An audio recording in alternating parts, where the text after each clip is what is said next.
Attaque, on va le découvrir, Christophe Dugarry, l'attaquant de Milan qui vient de se faire expulser d'ailleurs en championnat.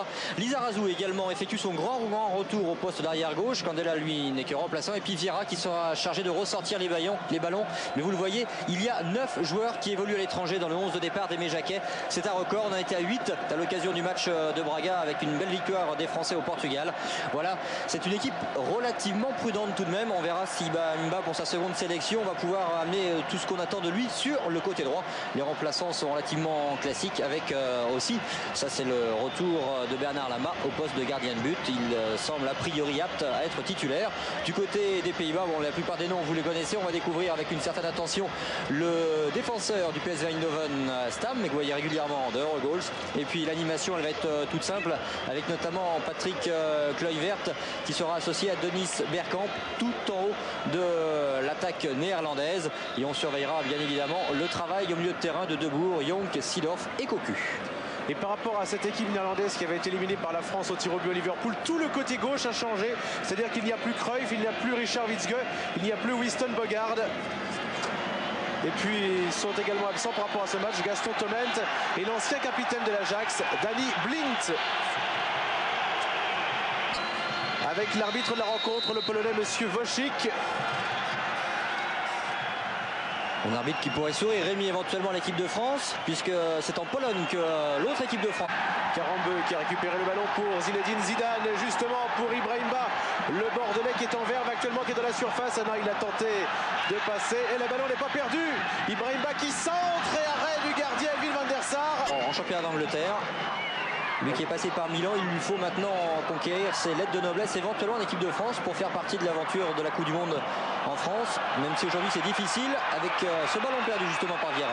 Avec Bergkamp, ils sont à 2 contre 6, frappe de Bergkamp et ouverture du score par Denis Bergkamp. Voilà un début de match terrible pour les Français d'Aimé Jacquet. Denis Bergkamp, Denis Lamalis, le Gunners d'Arsenal qui ouvre la marque pour la première occasion du match. C'est dur pour Bernard Lama pour son retour. Avec son nez, juste de vous signaler justement ce ballon perdu au milieu de terrain avec Christian Karambeu et Zinedine Zidane qui ne se comprennent pas. Vieira a du mal lui à revenir. Lilian Thuram était parti devant, et regardez Denis Bergkamp qui se déjoue notamment de Laurent Blanc devant. Bernard Lama lui n'esquisse pas grand chose, et à l'arrivée après 3 minutes de jeu, ouverture du score pour les Pays-Bas. Juste avant le match, Rémi, avec nos confrères étrangers d'Eurosport, on se pose la question de savoir depuis quand l'équipe de France n'avait plus perdu en France. Et bien on se souvenait que c'était malheureusement ici même au Parc des Princes face à la Bulgarie. Depuis, c'est vrai qu'il y a eu cette défaite en demi-finale de l'Euro face à la République tchèque. Il y a eu également la défaite en match amical au Danemark. Et d'ailleurs toute compétition confondue. Oh là là, une occasion de 2-0, Bernard Lama qui se fait dribbler, et on va assister au deuxième but et la sauvetage sur la ligne de Laurent Blanc, pratiquement miraculeux, car c'était le but tout fait par lors de l'Euro.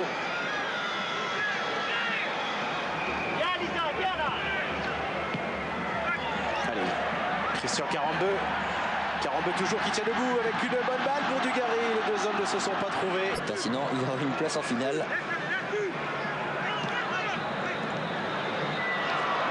Oh là là, la balle encore de but là, et Lama va pouvoir prendre l'auteur du match pour l'instant, Denis Bergkamp.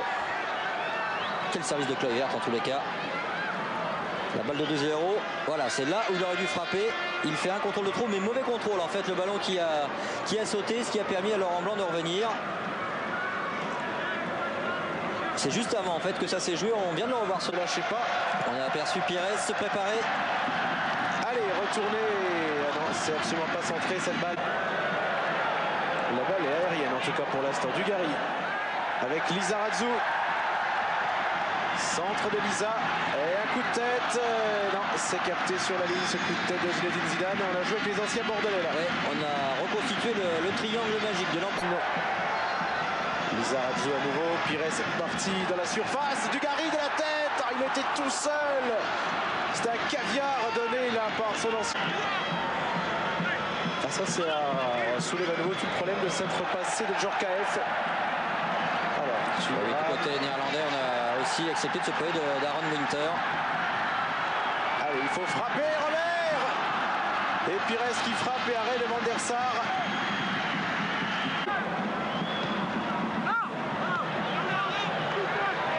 Attention, cela dit, la Koeman devant. Ouh, et bon arrêt de Bernard Lama. Lim Yong qui s'est présenté. Rémi, vous parlez tout à l'heure de sa qualité de frappe qui était toujours identique. On vient de le voir. La prise de balle, elle, de Bernard Lama est parfaite.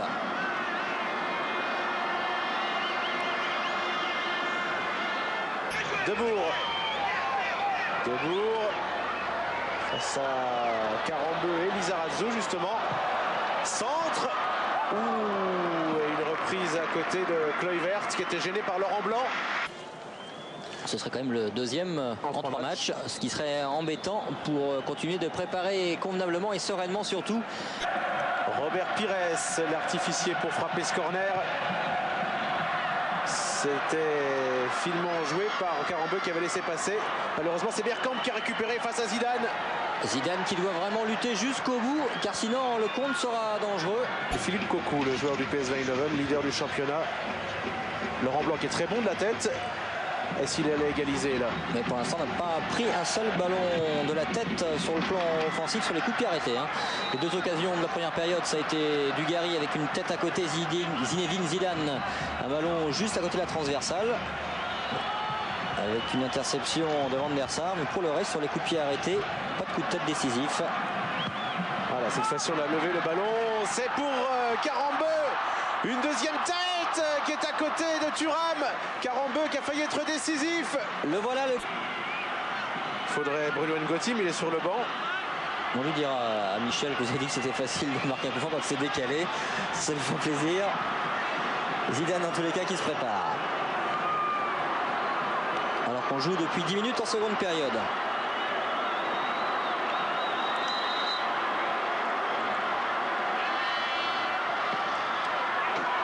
C'est à côté.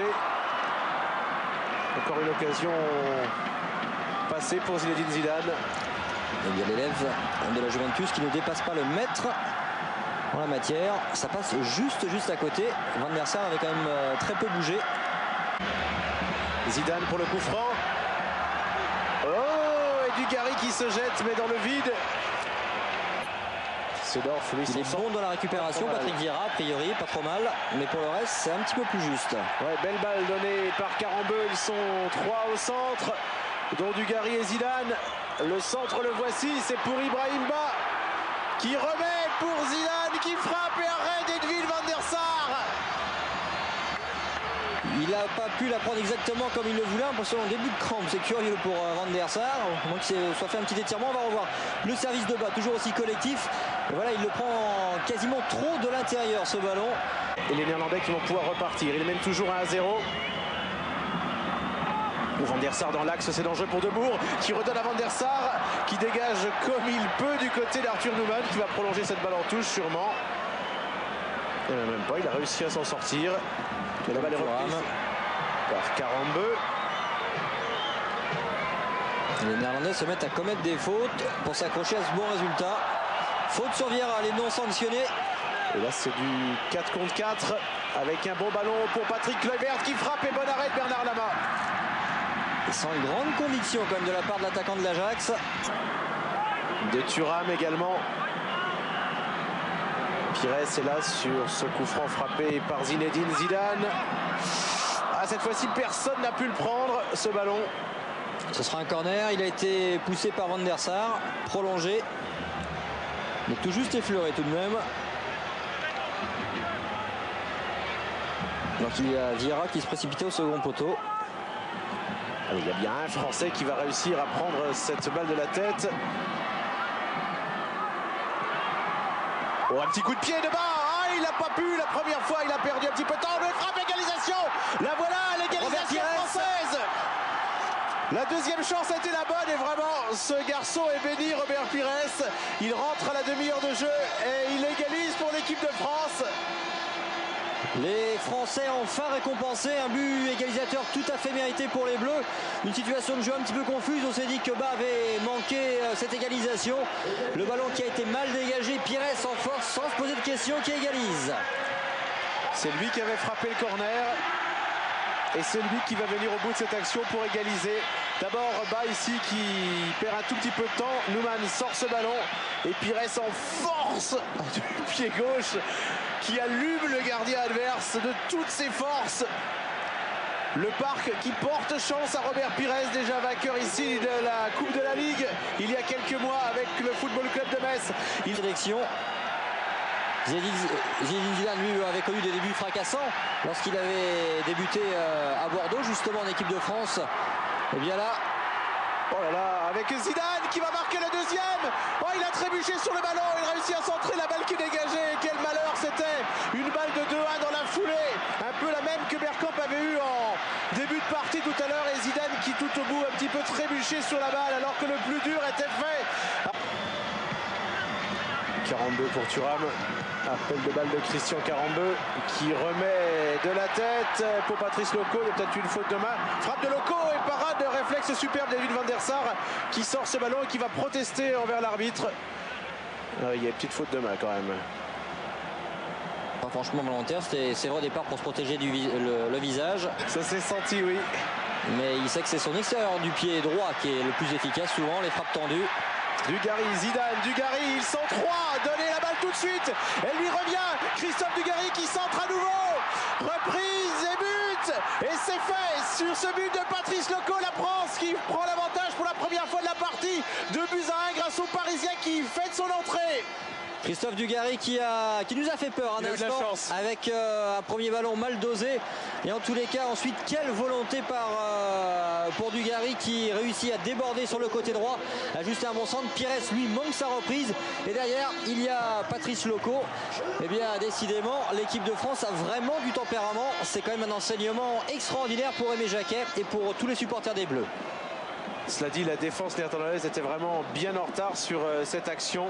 Et c'est le 7e but en sélection pour Patrice Loco en 24 apparitions sous le maillot national. Qui a joué avec Overmars, crochet de Marc Overmars. Et ça aussi, c'est bien fait avec l'intervention de Bernard Lama. Engagement de Bernard Lama et une position de hors-jeu.